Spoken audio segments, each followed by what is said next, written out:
Good afternoon and welcome to another episode of the Book 'em Nook Show. My name is Kyle Colley, and this is a special episode of Creators Talk Podcast, a podcast for book conversations with your favorite bookish content creators. This episode is brought to you by Book 'em, the book community's new and best way to host dynamic online book clubs. Download the app and start your book club today at www.bookemapp.com. Make sure to like, comment, and subscribe to our channel. My guest today is the marvelous Megan Books and Blazers. Megan is the Associate Director of Social Media at Penguin Random House and has over 10 years of experience in the publishing space. Megan is known for her love of her fashion looks, her love of cats, her queer book recommendations. Megan is a reader, a content creator, a fashionista, a vlogger, and a New York resident. Megan, welcome to the Creators Talk Podcast. Thank you so much. I'm so excited to be here. Absolutely. Yeah. Thank you so much for your time. I would love to talk a little bit just growing up. What are the roles that books played in your life? Was there any particular stories or books that sparked your love of reading? Yeah, I mean, I truly don't remember a time where I wasn't reading. I learned to read before I even went to kindergarten, so I've kind of always had my nose in a book. I think, there's always been some sort of book reading moment happening in my day. My parents were reading to me and having me read to them when I was a kid, and it sort of just continued through my adulthood. So there's never really not been a time where I haven't been a reader. As far as books that have really, shaped me as a reader, I think Ella Enchanted is, the OG. I gotta say, that's my first one. Really, really, was my whole personality for a good few years there. And I think it set me up really well to be the kind of reader I am today. Yeah, I love that. I feel like every time I ask that question, I get different answers. Like for me, I know I definitely kind of struggled with reading growing up. Like there are some books that definitely popped out, but it was only until later in life that I really was like, okay, these books have just really have shaped my worldview. It was more like in high school, college area. Yeah. But I love to hear people that were just early readers and had this huge effect on them. I remember Scholastic book fairs were like at least something that would make me go and pick up a couple books. Like I'd read all the different things. So I love to hear that. Were there any other moments in your life that kind of shaped who you are today? Yeah, I mean, I think the Scholastic Book Fair is definitely a formative memory. I had to be held back at the Scholastic Book Fair every year. There was a very short list I was allowed to fill out. I could not walk away with everything I wanted. So certainly a formative memory for sure. I think, my library trips, the Scholastic Book Fair trips, all of those things, there was just access to books as a kid, I think absolutely shaped me, personally and now professionally in my adult life too. It just sort of all led to where I am today. So it's really cool to think about that. Yeah, I think it's cool that has that full through line for you. When did you kind of first get into publishing? I remember you saying something about you were doing math textbooks was kind of your earliest. Yeah, so talk to us a little bit about that, and then just yeah, your involvement through publishing. Yeah, I mean the math textbooks was my first job, which is kind of crazy to think about. But I feel like a lot of people grow up wanting, when they're big readers as kids, they grow up wanting to be authors. And at one point, I looked over at a book on my shelf, and it said MT Books on the spine. It was the name of an imprint at Little Brown at the time, and that's my initials. And I went, wait a second, there's people who create the books as opposed to writing the books. I want to do that. Right. I think I was like 12, 13 when I noticed that. And I certainly have enjoyed creative writing, but I've never identified as like a, writer and author. So I always wanted to be part of the creation of the books in any other way, shape, or form. So that sort of shaped where I went, into high school and into college. So my degree at Emerson College actually has publishing in the name. I was a writing, literature, and publishing major. And I chose that major because it had publishing in it. I didn't want just an English degree. I knew I could get that pretty much anywhere. I wanted, something very specific to publishing. And I had my heart set on being an editor, which I think a lot of people who want to break into the industry, want to do. And I ended up in the editorial department at Pearson, making college level math textbooks for about 2 years straight out of college. And I am not a math person. My last math class I took was, I think, junior year of high school. And it was more of a managing editorial role. So I was really helping get the books from manuscript to finished copy. There was not a lot of, math double checking that I was doing, but it was a foot in the industry. It was a way to figure out how books are made, how they go from an idea in an author's head to a finished copy, and sort of a crash course in sales too, how we get specifically textbooks in that, situation from the publisher to the people who need them. So it was a really interesting sort of intro into the industry, very different from what I do now, but gave me a lot of really great groundwork, I think, that helped in my future career. Yeah, I love that you said that because we were having a conversation with Randy from the Blacklist, and he was just talking about all the details that go into a book. Like sometimes you only think at, okay, the publisher, and then you think maybe the writer. That's it, right? But there's all Mhm. those names and all those people that, even when you listen to like their acknowledgments, like all these people that put in the work to make this book become to be on that shelf, right? It's a lot of labor of love, but it's a whole team. You know, it's kind of like a whole village that helps that book get onto a shelf. Was there any like other like roles in publishing do you think that are like kind of are important, but some people kind of overlook because of all the things that we're talking about? Yeah, absolutely. Like I said, I think, editorial and marketing are the two that people are most aware of and get a lot of, sort of airtime. Editorial because everyone, watched Younger with Hilary Duff when that was Yeah. on, and they were like, I can also have an imprint at 25. Not really how that works. And, marketing because a lot of book creators are interacting with marketers. That's their main point of contact in the industry. But I think the most important, honestly, that really get books from an idea in an author's head, like I said, to a finished copy are the ones that you don't really talk about or see very often. So I think managing editorial is a really great example of that. They're essentially the project managers that make sure that everything's on schedule and on time, and the manuscript is coming in, and the copy edits are coming in, and the author has their opinion on all these things, and getting the book cover design on time and printed, and all those boxes back to the warehouse on time for pub day. It's all of those really important, totally crucial details that the book doesn't exist without them. And they're a team that I think no one really knows a lot about. And then the other side of it on the marketing side, the marketers are the ones sort of creatively coming up with the campaigns across the board, working with the authors, working with creators. But we have an entire design team that creates marketing designs that you see, all of those assets you see on social media, all of those ads you see for books. There's a design team behind that, very, very creative artists and people who are creating those from scratch for the marketing teams to then use to get out the word about the book. So I feel like those are roles that I work with every day and like are so, so, so important to the life of a book that people don't think about when they're looking to get into the industry or even when they're consuming the books. They're not thinking about those teams and how crucial they are? Yeah, that's a good point. And then from like book inception to like when does the marketing kind of start coming in for a book? Like, is it right after they announce the book that the marketing comes through, or how do you kind of think about when that starts in a book cycle? Yeah. Yeah, so it's sort of a very long cycle. I think people don't necessarily think about how long it takes, but it's like 2 to 3 years sometimes to get a book on shelves. And so the marketing sort of comes in different times depending on the book campaign, but the marketing definitely comes in a little bit in the later end. So usually by the time a manuscript is done or about to be done, the marketing team gets pulled in. People are assigned to whatever titles they're going to be working on, and that's probably about a year or so ahead of pub.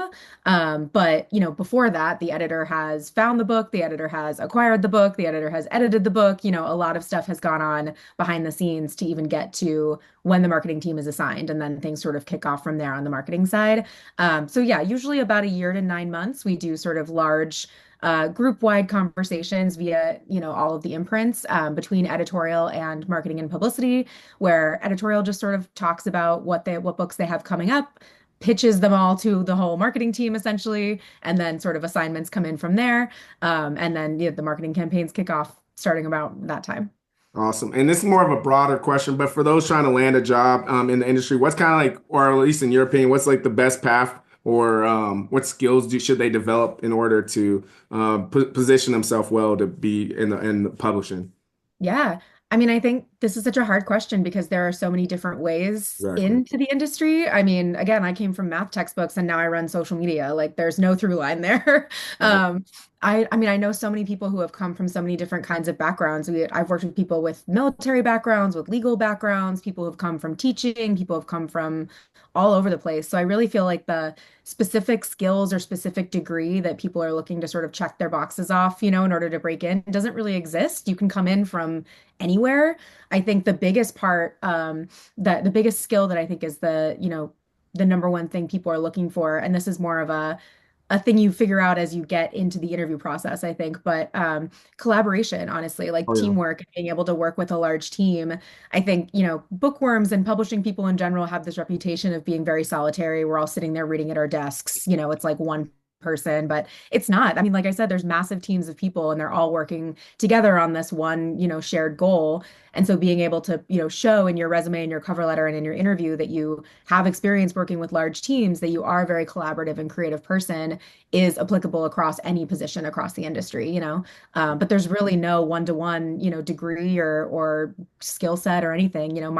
My skill set and my degree have nothing to do with the designer's skill set and degree. They're artists. So you can sort of come in from anywhere. That's the beauty of the industry is that there's so many options and so many things you can do to prepare yourself for specific roles. Yeah, I want to shift a little bit because you do all this in publishing, and you're also a content creator in the book space. You do all the posting on social medias and doing this. So I'd love to hear what inspired you first to become a book content creator online, and how has that journey been for you over time? Yeah, yeah. I mean, I had just moved to New York and I was trying desperately to break into the publishing industry. And in New York, I had spent a couple of years in Boston doing the textbook thing. And truly, someone said that I should start a Bookstagram as essentially like an extension of my LinkedIn as like a Mhm. reading resume for, pointing back in interviews about things that I've, read. And this was in early days of Bookstagram. So I think whoever told me that and their perception of Bookstagram wasn't quite accurate. But I did it. I was like, I'm unemployed. I got nothing else to do but read books and post about them on the internet. I'm a millennial, so Instagram was familiar. So I sort of dove in and tried really hard to make it an extension of my resume and my LinkedIn. And that just never felt right. So I sort of shifted from there to just being very much myself and reading what I wanted to read, not what I thought the industry wanted me to be reading. And, being very candid about my life and giving more information about my sort of journey and my role in the industry as I sort of got these jobs, and moved forward. And it's become a massive part of my life. I mean, I can't imagine my life without it right now. I've met some of my best friends on Bookstagram. It's been such a huge, huge community that I've really leaned on over the last 10 years almost. And it's a whole other like part of my social circle and my community and my professional life. So it's really, especially in the queer space, I think so important to have those community members that you can lean on. And having the bookish queer space in particular has been super, super helpful for me personally. And then professionally, it's led to so many open doors for me as well. So it's kind of crazy how it's evolved from something I thought would help me professionally into something that I can't live without personally, but I also lean on professionally. No, I love to hear that. And from that, like, how do you approach community? Because that's one of the things that we talk a lot about on this podcast. How you engage with your community, how you think about building an audience and building a friendship through online spaces. So how do you approach community and engaging with your audience? Yeah, I mean, I think it's always community first for me and kind of always has been. I think there's the idea that you can be a creator that's creating content your followers want to see. And then there's the idea that you're creating content that your followers then discover that they like. And I think that's sort of where I've always approached it. I'm creating content that I like to see. I'm curating a community that I want to be a part of. I'm starting conversations and joining conversations that I want to be a part of. And that sort of just attracts like minds naturally. I think there's a lot of pressure nowadays, especially with like huge creator economy to do it right and to be the right kind of creator and, create the right kind of content that's going to go viral. And that's always hard unless it's authentic to yourself. You're just going to make it harder for yourself and you're going to sort of create a community that is only following you for one specific thing that they could probably also get elsewhere. Like my whole approach is what I bring to the table is unique to me and I want to be in community with other people who have similar approaches. So it's just sort of been a long journey to get there, but I think the most effective in many ways is to approach it that way. Yeah, we always talk about it, like what's most personal is most general. So the more you can kind of talk about what works for you or what things you're doing and you're excited about, someone like, oh, I was just looking for something like that, or I was just thinking that way. I'm so glad you Exactly. brought that to us online because I had never thought about. I mean, I kind of was trying to formulate it, but I couldn't put words to it. So I love Yeah. that you said that. Yeah. Absolutely. I think authenticity is key, is what I always say, like it's not worth it to try and be anything you're not. You're creating the space because it's yours, so make it yours. Yep. When you talked a little bit about it earlier, but like, what have been some of your favorite collaborations or projects with like other book content creators, libraries, organizations lately? Yeah. Oh my gosh. I think my favorites of the last couple of years have been with NYC LGBT sites. They're an Okay. organization that spotlights historical sites around New York City that are relevant to queer history. So I worked with them for Pride a couple years ago for some spots that are really relevant to queer authors around the city. And then just recently celebrated the author of Frog and Toad with them recently. That was very fun. I think they're a really cool organization. I think that idea to reach out to a bookish content creator to collab with them on something like that is so creative and fun and like not a typical, organization to work with. So I thought that was really fun. I really liked that. But anything that I'm supporting indie bookstores and I'm supporting libraries is always my favorite to sort of lean into. Yeah, sounds good. And speaking of that, just kind of one of the big things you always see on social media, or at least specifically on Threads, a lot has been like this. Oh, I got into this influencer program. Can you talk a little bit about like influencer programs? Like, what do you kind of those for people that are unfamiliar, kind of how those work and how to how to get into them and things like that. Yeah, absolutely. I mean, the programs vary so widely across the industry. I think most of the time when people are talking about bookish influencer programs, they're talking about sort of monthly sends where there's like a selected group that a certain imprint is reaching out to on a regular basis, where they're offering their new releases, they're, sending specific books in specific packages to really, get them out to the creator communities.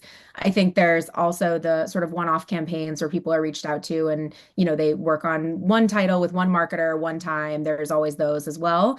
Mhm. I think the programs are very different based on what imprint, you're working with and what publisher you're working with. Even within Penguin Random House, there are widely different programs. So I know that there are different, sort of uh, criteria that are needed for each program to be sort of accepted. But I think we're sort of moving away from, strict programs in general across the industry. I think it's becoming more of we just want to reach the creator community at large and it feels a little bit less shut down, and I think we're moving in that direction where it'll be a little bit more of a wide send, a little bit more, we just want to get the word out about the books. Like that's the goal. We don't want to make it, so restrictive. It's all about getting the buzz out, making sure that that these books are coming out and getting the books to the right readers. So that's hopefully where we're headed. I think I can see it starting to get there. Yeah, I was gonna ask you how you kind of think about like tracking that and figure out what type of influencers you like want to work with because again, even social media has changed so much now. It's like Yeah. you could have let's say 300 followers, but you could have something that goes viral just because again, what we're talking about, like being the most personal thing you can do, kind of gets to the zeitgeist of everybody else. Is like, oh, I was thinking like that. So you could have a Mhm. small reel that goes, I mean, a small account that has a huge reel, or you can have bigger accounts that have like, they have good size, but they haven't had a viral reel in a while. So I'll just interested in how that kind of how you all kind of think about that, or like you said, how you are evolving and thinking there. Yeah, definitely. I mean, I think there was a time a few years ago where we were only looking at, follower numbers. We're only looking at engagement rates. We're only looking at these very specific things to try and quantify it. And I think nowadays we're really looking for quality of engagement. I think you sort of hit the nail on the head. You can have 2,000 followers, but if all 2,000 of those followers are really engaged in your content, that means that, we as the publisher are going to potentially really reach 2,000 right readers for this book if we've done that sort of line up with that creator correctly, as opposed to an account that has 20,000 followers, but not as many people are engaged within that 20,000, So I think the quality over quantity is definitely where we're focusing more now and where we're headed as an industry. And in my, experience, at least, we really want to make sure that who we're reaching is the right reader for the right book. We're not just trying to hit a certain kind of crazy number.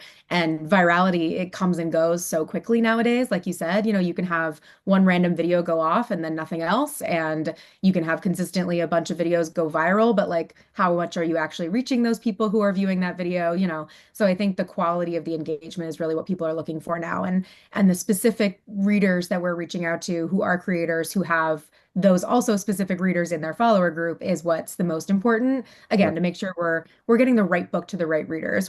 Our Penguin Random House's whole motto, which I love, is there's a book for everyone. Mm. And I think that's the key is that there is a book for everyone, but is it the right book? We want to make sure you're reading what you want to read and not just picking something up because you saw it go viral and it's not actually the book you wanted to pick up. Yeah. We want to make sure you're enjoying the book. It's not just a book. Yeah, I love that model. And then kind of last point on the influencers, because I know a lot of people that listen listen to this podcast are content creators in the book space. Like if someone was like coming to you for like a campaign, or how do you guys kind of think about the success of these programs? Like when it comes to like especially when you talk about social media, like the success of a book, like how do you kind of think about that when you're working with different influencers or content creators in the space? Yeah, yeah. Again, I think each program and each sort of imprint, it varies widely. There are lots of tools that are, out there nowadays where people can sort of upload their content and we can track what the, performance looks like. So some people do that depending on the team. Mhm. But I will say again, I really think it's the quality. It's really seeing like how excited people are getting. Like, did someone comment on that post? Like, went out and bought this because of this post? Like, we're really looking at like the people who are super excited and really engaged and very aligned with what the goal of that campaign is, which is to get that booked again to the right reader. So it really feels like, numbers are never not going to be important, but it really feels like the quality of the engagement and who the consumers are that we're reaching through these campaigns is the main goal nowadays. Got you. Let's shift to the writer a little bit. Like, how much does the writer have like their social presence, social media presence play into the likelihood of their manuscript being selected, or how do you kind of think about authors using their social media platform to push the books that they're doing, as well as working with you all?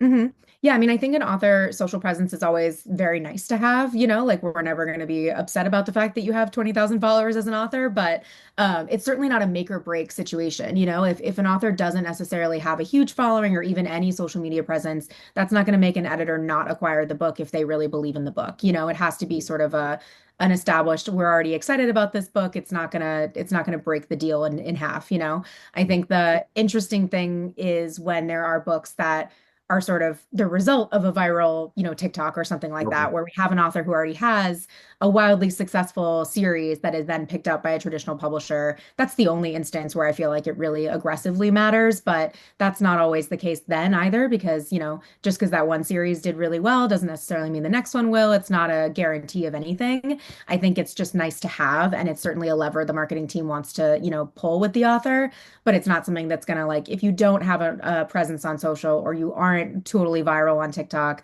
the editor is going to say, well, never mind, I really love this book, but I can't take it now because you don't have a social presence. It's Yeah. never going to be something like that. So I think taking the pressure off the authors a little bit to stop thinking about that like that necessarily is hopefully helpful. I really don't think that it needs to be something they need to put a lot of pressure on themselves to do.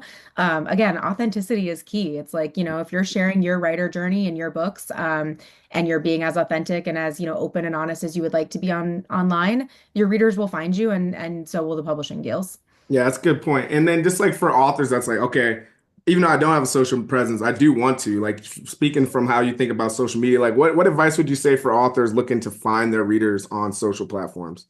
Yeah, I mean, again, I think not trying to fit into a mold of what you think a viral author social presence looks like, like what is your book about? What special part of, the reader sort of world can you speak to and do it as authentically as and genuinely as possible?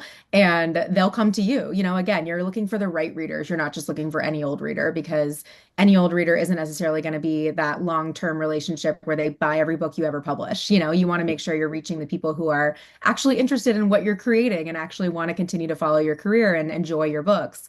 So trying to fit into a viral mold to make something go viral to reach as many people as possible won't necessarily have the same impact as reaching that same smaller number really, really well and really finding your consumers where they are and sort of in what they like to read. So I think again, just really focusing in on what they're bringing to the table, and what you as an author can bring into that conversation is the most important part. Yeah, I agree. I think as far as like when it comes to writers, it's like there's gonna be a social media platforms you like or you don't like. Even with Bookham, like we allow you to have blogging and conversations, so that might be able to help you reach some of your readers too. But Right. I always say find some platform that you think you can invest, like maybe even if it's two or three times a week of posting and trying to figure out something you love. You might not be a TikTok person, you might be Mhm. more of a blog style person, you may be more of a long form YouTube conversation person, but kind of see what skills work best for you as a creator in general, and utilize those tools on any social platform. Yeah, I always say the same thing. I'm like, you don't have to be on every platform all the time. You need to pick one or two that you are really invested in and really focus on that feels the, most comfortable for you. And that's where you'll find the most success, 100%. Yeah. What trends are you seeing like in the book marketing that authors and creators should be like paying attention to? It could be just like anywhere, just kind of some things you're seeing that have helped with marketing for books or anything in that space. Yeah, I mean, I think going back again to like finding the right reader, I think the tropes marketing, outside of just the romance space has been really successful. I think, we've had issues in the past where there's been, titles we compare a book to when we're trying to market it and it doesn't quite line up and readers are disappointed. And I think we've learned from that as a marketing sort of, industry within publishing, and we're leaning more towards being as pointed as possible in the marketing. Here's exactly what you're going to get from this book so that when you pick it up, you're going to enjoy it, or at least understand the premise and you're going in knowing that you are going to like the very basics of it. So I think it's funny to see that sort of expand because I feel like I saw it for the first time in like the sci-fi fantasy space Oh where yeah. we were like, okay, you're really looking for dragons. You're really looking for, interplanetary, intergalactic war. Very specific things that those readers were looking for, and they knew what they liked, and they only picked up what they liked. And then it became a big thing in the romance space. We all know the only one bed trope. We all know the friends to lovers, all of that kind of stuff sort of expanded in that space. And the romance readers really took it and ran with it. And now it's everywhere. I think it's Exactly. it's helpful. It's definitely more helpful than trying to find another book out there that's identical to what you're trying to market, because the whole point is that, you're not recreating the wheel. This book isn't going to be the same. So elements of this and elements of that sort of help, but giving a little bit more detail in that sort of pointed tropes marketing seems to be doing really well and seems to be working. Yeah, and it's true. I like your point too, because then there's just been also times of like genre bending too, where you have just like romantasy and like romance and fantasy Hmm. blending, or sports and romance. Like there's all these new genres that are kind of bouncing off of each other. So I know from a marketing perspective, you're just like, oh, look at this, something's Uh-huh. there's this crazy change in the market that wasn't there. Like I'm sure, like when you first got in 10 years ago, like there's Yeah. things have just continued to evolve. So how has that kind of been? Like, how have things evolved, or over these last 10 years that you have really been like, wow, I did not expect book marketing or just books in general to look the way they do now. Yeah, yeah. I mean, I think social media has changed that. I think social media has become such a huge, huge part of book marketing that it wasn't even 10 years ago when I was first hired, for a brand new social team.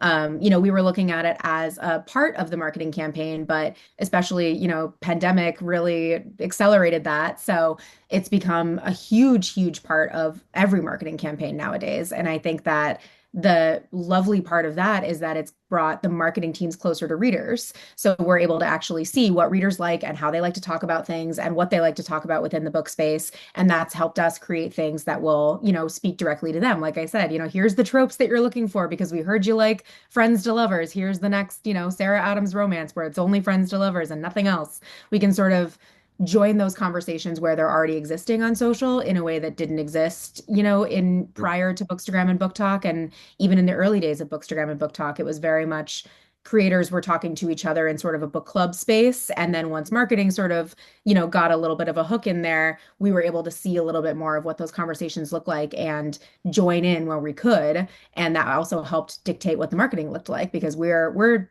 speaking the language that the creators and that the readers are already speaking. We're not trying to create a whole other language and teach it to them. We're joining in where they already are. No, I love to hear that. Let's shift a little bit into you as a reader. Like, what did you read last? What are you reading now, and what do you plan to read next? Yeah, yeah. I'm in the middle of the trans rights readathon right now. So I just finished Finna by Nino Cipri. And right now I'm reading The 30 Names of Night. And I can't remember what the next one is that's next on my list because, of course, whenever you ask that question, it goes right out of your head. But I got a Exactly. couple coming up that I'm excited about. And I did just pick up the new Hunger Games book. So I'm going to throw that on Ooh, my list for yeah, sometime this week, I hope. gotta read that one. Yeah. Can you recommend just like three of some of the books that have impacted your life the most, or life-changing books that you read? Yeah, I mean, I think, like I said earlier, Ella Enchanted really, that's my like childhood book, Okay. that and A Great and Terrible Beauty by Libba Bray. Those are the two big ones from when I was a kid, I think. And then in college, I discovered Carmilla by Sheridan Le Fanu, which is like one of the first vampire books. Very, very cool to read that.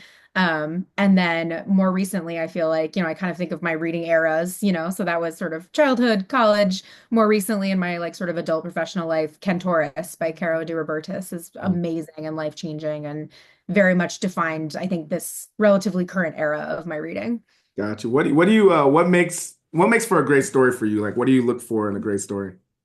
Oh, I love that. I love that question. I think I think getting swept up in a character's journey, whether that's like a really physical journey where they're, in a fantasy world or a sci-fi world, or if it's just an emotional journey where it's a contemporary read and we're just going from point A to point B emotionally. I think the characters are really what get me. I want them to Yeah. have a large journey from the beginning to the end of the book. I want them to be a different person, and I want to be a different person by the end of the book. Yep, that classic hero's journey. Yeah. Let's go into some rapid fire and then we'll end with our final questions. So, Okay. what's a book that no one's talking about that you think is important? Oh my goodness, that no one's talking about. That's such a good question. There's a memoir that just came out that even I haven't read yet, but I haven't seen it around yet. Only a couple of people have talked about it, and I feel like we should talk about it more. Alligator Tears, Okay. Edgar Gomez, I believe, is the name of the author.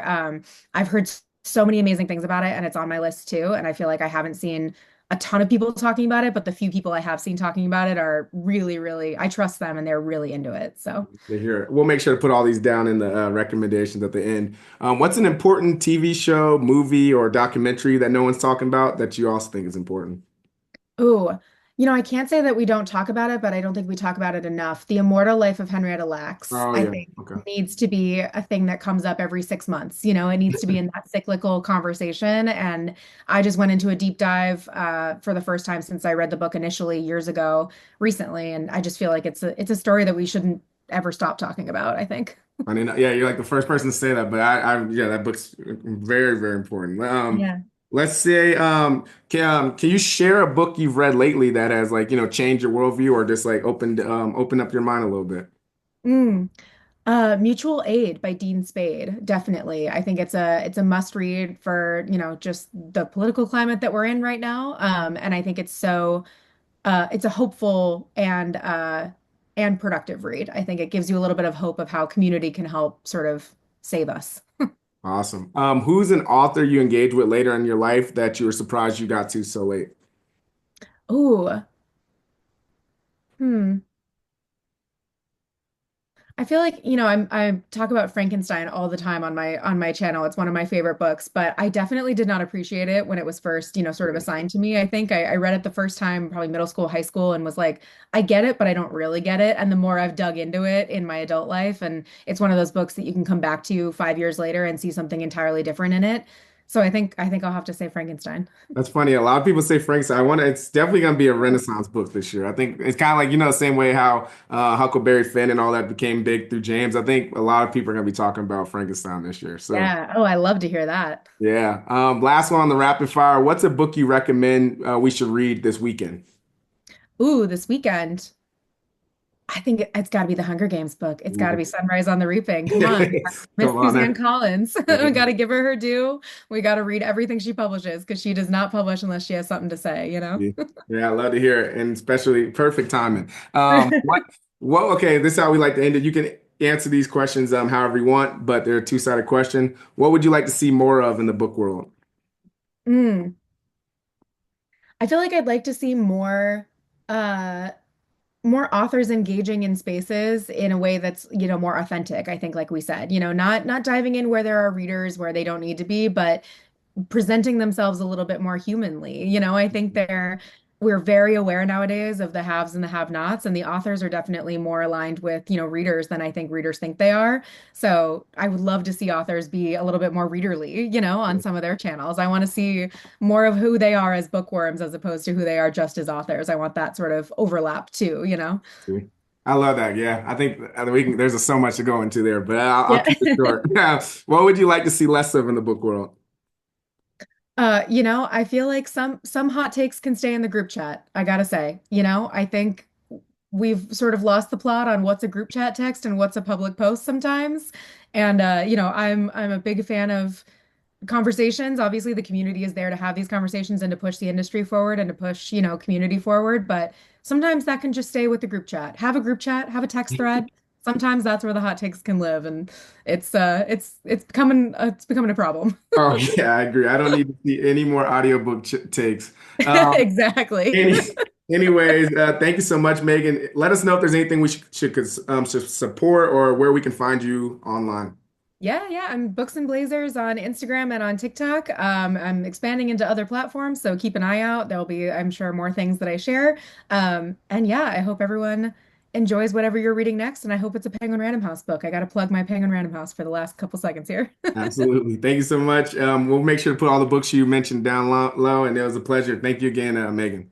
Thank you so much.